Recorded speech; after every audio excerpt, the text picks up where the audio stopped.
In this story, Park Ranger Jordan Carbery has to think of an escape plan while the grizzly is eating his scalp for breakfast.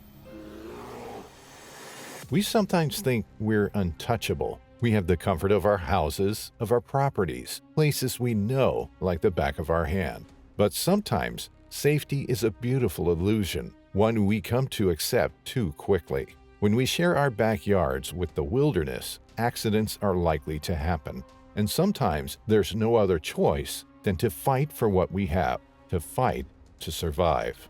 This story takes us to Bella Coola, a community in British Columbia, Canada. The entire valley where the community is situated had, as of 2021, a population of only 2,163 people. It's easy to see why Bella Coola is a luxuriant paradise. The valley is crossed by a generous river. The trees are evergreen. The valley has a long, rich history, with the First Nations Nuxalk people dating back 10,000 years. But more astonishing even is that Bella Coola is located in the heart of the Great Bear Rainforest. Wild animals abound, and they are protected by authorities.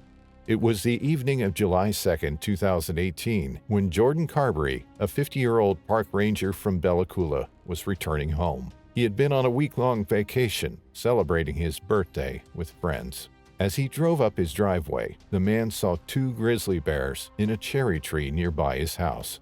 The bears seemed pretty big, so Jordan assumed they were adults. It made sense for the animals to be in the tree. Its branches were ripe with delicious fruit, and bears are notorious cherry eaters. Even more, they carry the seeds in their guts, which, through physiological processes, then helps disperse them. Jordan didn't want the bears too close to his home, though, so he continued up his driveway in order to make them go away. Eventually, the two bears did go, and Jordan thought nothing of it. After all, he was a park ranger, and he had had hundreds and hundreds of close black bear encounters during his career. The man went to bed, content to be back home after a beautiful vacation. The next morning, Jordan woke up at about 5 o'clock in the morning. He put on his slippers and went on with his usual morning routine. He was on the second floor of his house, looking out of his wide French window, when something really caught his eye. There was something moving behind the trees. Carbery kept on looking. The cherry tree's leaves were rustling atypically. Amused, Jordan assumed the two bears from the previous night were back for some more of the delicious red fruits. For Jordan, this was an amazing opportunity to take some one-of-a-kind pictures of the local wildlife. Grizzlies in a cherry tree. That was bound to be an impressive sight, one he wanted to share with his friends. Still in his slippers, Jordan took his camera and went down the stairs and out of the house, determined to take some unique photos. He was a relentless amateur photographer, and he took his camera everywhere.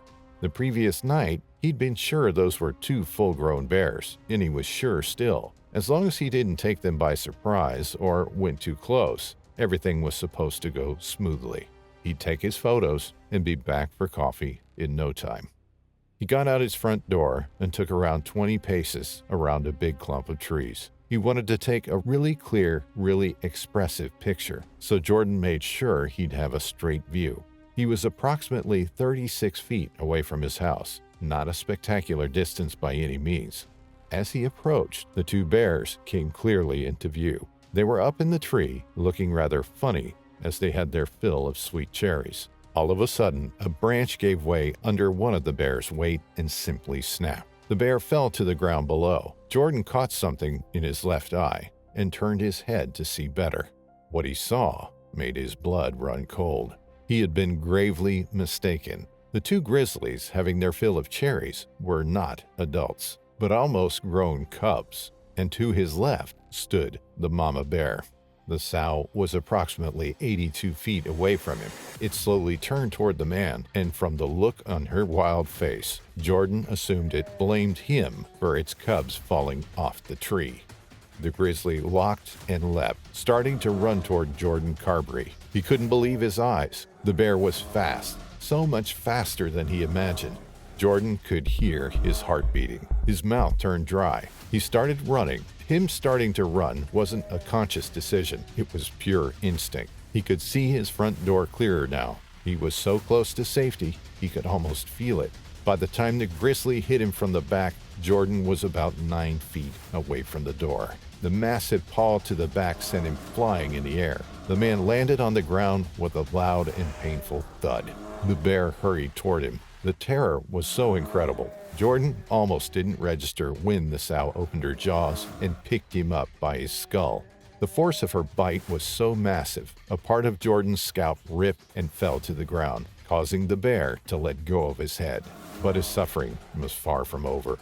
The furious grizzly then started biting the man all over his body. It tore off his ear and slashed at his chest. It bit his legs and chewed at his abdomen. Its rage was one of a kind, the rage of a mother who believed its cubs were in danger. For a moment, Jordan thought this was the last time he was going to see the light of day. But as the bear repeatedly bit his abdomen, the man made a decision. He wanted to fight for his life. Jordan started hitting the sow's head. The bear was even angrier now, and it pulled him over again. As he lied on his side, muscle memory kicked in. Jordan recently had some ranger training in defensive tactics with modified Krav Maga moves. It seemed like his body remembered the training. The man waited for the bear to get closer and then started hitting it with his heel straight in its eye. Pure adrenaline was rushing through his body. The bear backed off in confusion, giving Jordan the time to pull himself up. Then the grizzly charged again. Jordan tried to hammer fist its snout, but the bear seemed to understand the danger and dodged the attacks. The man managed to get into his house. His fear was still palpable. His door was thin. The bear could have easily charged and followed him into the house. For some reason, it didn't. But Carbery wasn't out of the woods just yet. He lived in an area with little to no cell coverage. He had no landline, and he was all alone. The adrenaline was still there, but he knew his body had suffered gruesome wounds. He grabbed for his keys, but they weren't in their usual spot on the kitchen table. His limbs were trembling, but he somehow managed to go upstairs and get his keys from his bedside table. He stumbled outside the house and to his car. As he pulled the handle, he saw the grizzly bear coming at him for the 4th time. He got in the car and stepped on the gas. "Don't pass out. Don't pass out," Jordan kept repeating to himself. He was half sure his insides were spilling out and he would die alone. But he also remembered he had a wife, a daughter, a mom, dad, and brother. He had people who cared for him, so he had to make it. Jordan Carbery made it to the hospital. He was airlifted to a Vancouver hospital where he underwent several surgeries for his extensive injuries. A part of his right ear was missing. He had a torn scalp, several puncture wounds, and an umbilical hernia caused by the bear's repeated clawing at his abdomen. But he was alive and under care. Carbery takes full responsibility for the accident. He knows he shouldn't have risked his life for some photos, and he's happy to have survived a grizzly bear encounter. He was even happier to hear that the bear had not been killed. After all, Jordan knew the sow was only protecting its cubs.